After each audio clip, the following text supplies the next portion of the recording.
guys and gals? Narrator here from Drake Wing Gaming, and some of you know me on Twitter, The Gaming Dragon. Today I'm coming back at you another Let's Play episode of Mice Tea. So y'all, without further ado, let's go ahead and jump right back into it, shall we? Alarm Chan, you are up, and let's go, girl. Okay. We're on a mouse's life. Alright. Gavin smiles and nods before bringing out the last bag. It's pink with an elaborate paisley pattern on the side. But the real good stuff is in here. He reaches into the bag as he speaks. So these are meant to be looked at more than used, and I'm not sure they're quite the right size, but... A perfectly proportioned bed, table, chair, and folding screen are placed one by one next to each other. I figured these would be helpful for now, just so you're not always standing or laying down. There's also a few dishes and combs and stuff, but we'll see if those are of any use. The sight of something sized for me is jarringly relieving.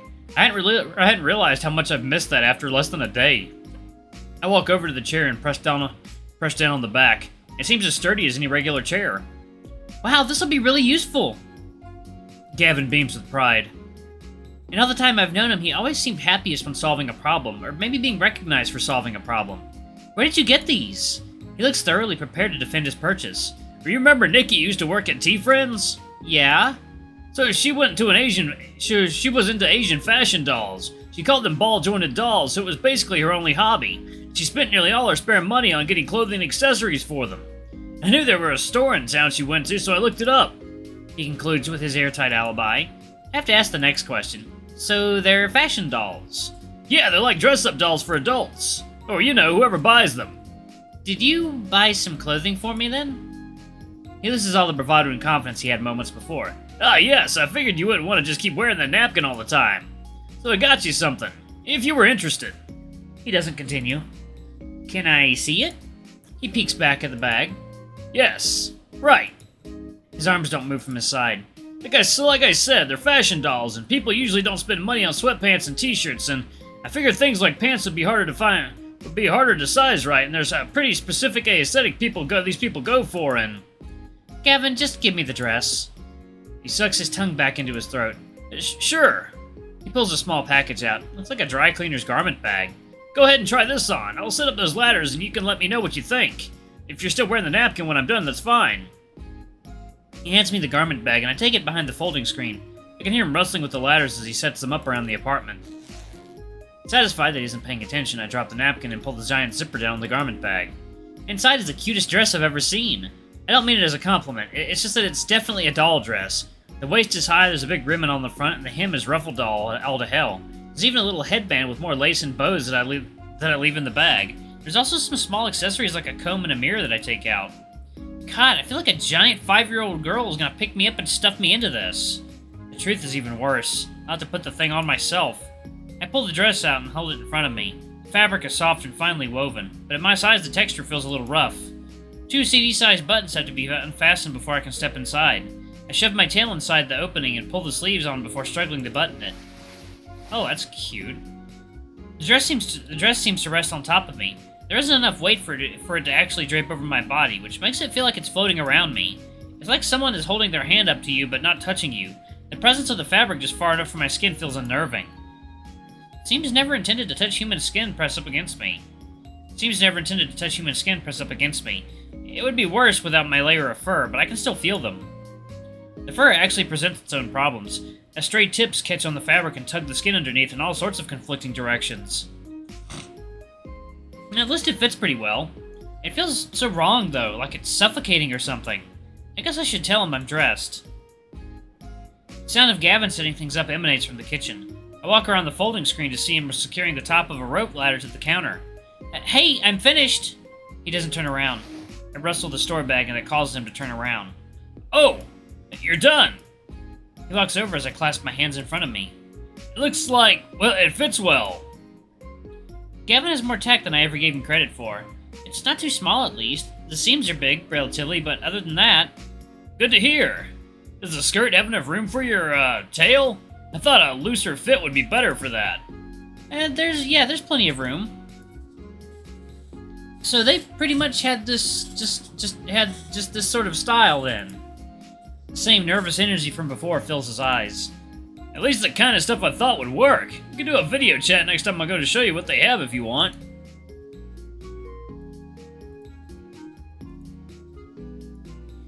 Though, best case scenario, we fix this before you need a change of clothes. Yeah, hopefully. The seam of the collar catches the edge of my neck and I tug at it. It feels so stifling, though. I'm not used to fabric rubbing up against my fur like this. I mean, if it's uncomfortable, you can... No, I'm sure I'll get used to it. It's just that... Work up the courage to admit it. It feels like I shouldn't be wearing clothes. What do you mean? Well, you've seen the kind of stuff I've been up to while you were gone. The way I ate the berry, hoarded that stuff, and other things. It's getting hard to control my behavior. I feel myself defaulting to acting a certain way without even noticing it. I'll feel like something's totally natural until I stop for a second and notice I'm acting like a... He saves me the trouble. A mouse? Yeah. And sometimes I'll have these urges. I just don't feel like I have any control over them at all. Like there's no conviction I could have that's strong enough to override instinct. Were you able to stop those urges? Yeah, after a bit. With some help from some distractions. But it's hard. I don't know how many more chances I'm going to get. If I succumb, I don't know what's going to happen. Gavin contemplates what I said. Well, if you need someone to help you identify those behaviors, I can try to help. Be a second opinion, that is. That'd probably be helpful. But I sort of don't like the idea of being so dependent like that. I'm already feeling pretty, well, powerless right now. I sort of don't want someone telling me what to do. But if you notice any particular behaviors, you can say something. I'll try to be judicious about it then. If you don't mind. The awkward pauses aren't getting any easier with practice. Oh, I guess I never said thank you for the clothes and furniture. Oh, you're welcome. So, I guess we look into this tea next. Gavin straightens up. He's back in the hut where he likes it. Yep, gonna cut open a bag of tea and look through it, then research anything I can about this box. Imagine it will take most of the day since it's in a language I can't read.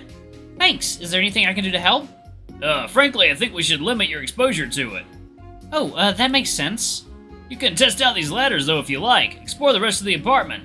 I set the remote on my couch so you can watch something, too. It won't distract me or anything. It's hard to believe him, but I follow his advice. Sure thing. I approach the ladder he set up for the computer desk. It looks securely attached, and my weight is too slight to offer much of a challenge. Gavin doesn't stoop down, but he is obviously ready to dive into action if anything goes wrong. I descend the ladder with much less speed and even less fun than the sheet slide. Once I hit the ground, Gavin eases up. Seems good then? Yeah, thought it caught my fur up in this dress a ton. I reach under the dress to smooth out the patches that had caught on the fabric and all the movement. Gavin averts his eyes a gentlemanly amount. Okay, gonna go get changed and start working on the tea. Call me if you need anything. He walks to his bedroom and after a moment he emerges to the kitchen to grab some bowls and other implements. I give him a wide berth as he returns and sits at the desk to begin his work. Immediately going to watch TV seems too lazy, so I set about wandering the apartment again to see what I missed last time. I take the opposite route this time, as Gavin checks on me every minute or so. His concern is understandable, but doesn't feel any less overbearing. Eventually I make my way to the kitchen and to one of the other ladders. I figure I might as well give it a try, so I start by ascent. When I get to the top, I again have to reach under the dress to rearrange all the fur back to its natural orientation. This is so annoying.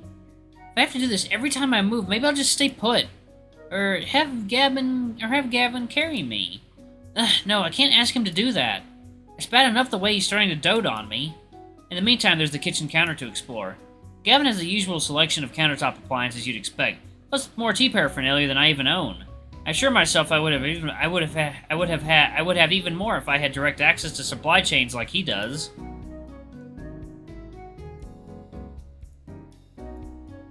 I walk the edge of the sink and look down. I wonder if I'm going to end up taking a shower in this. At least I'll finally get to take a shower with enough water pressure. At the other end of the counter, there's a bowl of fruit with a few apples and pears.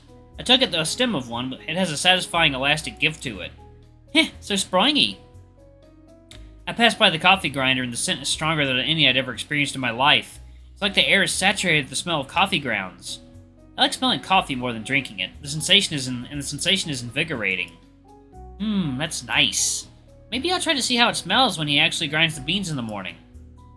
The stove is at the end of the countertop. Oh man, Gavin has an induction stovetop? No fair! Do you even cook with this thing? He's too far away to hear me as he tweezes bits from the tea bag into the small prep bowls. Ingrate.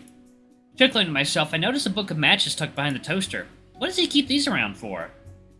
I slid the book out from its cover and pull out a match. Feels about the size of a baseball bat, but half as heavy. I give it a few swings back and forth. Huh, feels kind of like a torch. If I had to walk around the apartment at night, I could just use this. I'd be like an explorer in a cave or something. As I grip tighter, my claw marks sink into the wood with a satisfying crunch. I shift my hand up and squeeze again. It collapses like a cylinder of corrugated cardboard. Little divots the shape of my hand are left behind, along with tiny holes for my claws. Huh, that's really gratifying. Kinda like popping bubble wrap. I turn the match sideways and work my way down its length, and I find more virgin wood to grasp. I feel a little chill down my spine each time I hear the faint crackling of wood. Then I notice the smell. Gosh, it smells good! It's sort of like popsicle sticks. I must have heightened sense of smell like this. I hold the match up to my nose and take a whiff. Take a sniff. The scent tickles the inside of my snout. Oh, wow! My eyes close on their own as I inhale the aroma. This is so weird. Why does this smell so good? Maybe matches always smelled good and I didn't notice? Yeah, that must be it. It's so close my whiskers brush up against it. Maybe it tastes good, too. The thought makes me snap my eyes open. No, that's not right. It's just wood. That wouldn't taste good. The intoxicating scent tells me otherwise. My mouth opens a sliver. But it wouldn't hurt to try, right? I stick my teeth out gingerly and rest them on top of the match. My incisors meet its surface and I apply a tiny bit of pressure. Crunch. I pull back with a start.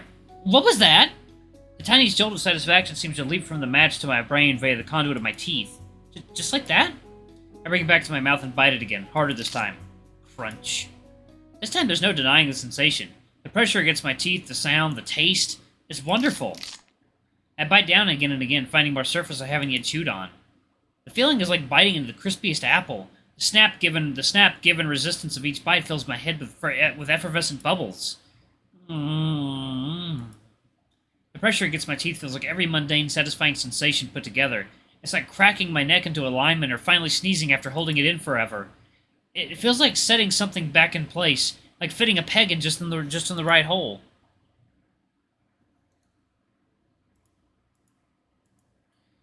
I reach a kind of flow state as I move along the match, crunching the wood in a steady rhythm, making perfectly spaced indentations along the way. Everything feels so right, until I hear a voice. Margaret? When I look up, I see Gavin towering over me. My body seizes into stillness. My teeth are still embedded in the match. Are you, gnawing on that match? I look down at myself, finally seeing what I was doing. Oh, fuck. I drop the match. Oh god, oh god, oh god, oh god, oh god, oh god, oh god, oh god, oh god. My hands tremble as I back away from the side of the match on the ground, the one that has my teeth marks all over it. Oh shit, shit, shit, shit, shit, shit, shit, shit. Margaret, calm down, it's okay. It's not okay. I can't do this. My dress breaks at the fur on my back. I grasp at the buttons behind my shoulders. My paws can't manage them. This fur is driving me crazy. I need a brush. Give me that brush. Gavin is so panicked he doesn't know what to do. Now! He rushes back to the desk and fumbles with the tiny doll accessories until he finds the brush and runs back. I snatch it from his pinched fingertips and back up toward him. Open my dress. What? Unbutton my fucking dress, Gavin. Okay. His massive fingers move as delicately as they can to unfasten the back. It falls open and I attempt to brush my fur flat. The angle, the fabric, and the brush's size makes it impossible. The tips of my fur are only taunted by a few glancing strokes. My breath turns into short, panicked gasps. It's not working. I can't do it. I can't do anything. I drop the brush and begin to sob. There isn't anything I can do. I can't control my urges. I can't even satiate them. I'm finished. Aww. As I collapse, I fall onto something soft before I hit the countertop. Gavin has laid his forearm on its surface. Then I feel the brush stroke from my neck to my back. It feels like a cooling balm as my knotted, tangled fur is brushed straight and smooth. The brush releases and retreads its path, further soothing my frazzled psyche. Is this helping? Is this what you need? My throat is so constricted it takes a while to answer. Yes. Please, keep doing it. He continues stroking my back. He focuses on my spine first before moving outward. What once felt like sandpaper turns to a downy, soft blanket. My teeth unclench and my shoulders unlock. Thank you. I'm sorry you have to see me like this. He makes sure not to slow down a bit when answering. No, I can tell it's hard. It's just so hard not to fall into these new instincts. I'm even doing it now. I know that the reason I need this is because I'm a mouse now. The way this makes me feel is the same way hoarding things or gnawing on things makes me feel. It's the opposite of how putting on clothes makes me feel. And I don't have the willpower to keep this up. Something like this is fine, though. If you have fur that you need brushed, then that's okay. It isn't, though. He brushes my back again, and I feel the tips of the bristles rub against my skin. I shiver. I can't control my behavior. I can hardly do anything for myself, and I'm going to have to rely on you more and more until I'm a pet. Gavin hesitates, but keeps dutifully brushing me. You're not going to be a pet, Margaret. Gavin, you're feeding me and putting me in doll clothes and grooming me. What else do you think that means? Not super into the use of the word grooming just now. Animals groom each other, Gavin. It's a thing. That's what this is doing for me. You've seen a dog lick their paws bare, right? I've got this anxiety that's going to drive me crazy otherwise. I need it. I need it done to me. I need to do it to someone else. Can I groom you? How do you mean? Let me stroke your arm hair or something. Sure, if you think that would help. My body hair has always been fair and light, but it still feels thick and stiff from my vantage. I press my palms against his arm and slide them along the grain of his hair, pressing it flush against his skin. It pops up the moment I lift my hands, but I repeat the same motion then again and again. Eventually it stays straighter and flatter, but I need something more. Oh god. Now thinking up my mouth to lick Gavin's skin. He rarely pauses as he feels my tongue and he continues to brush me. I drag my... Okay. Oh boy, this is getting a little funny. Alright, y'all, I'm going to go ahead and pause it right there. Thank you all so much for watching. Don't forget to like, comment, subscribe, ring that notification bell. Leave a super thanks or tip if you can. It always helps. Until the next video, I love you all. I'll see you next time. Bye-bye!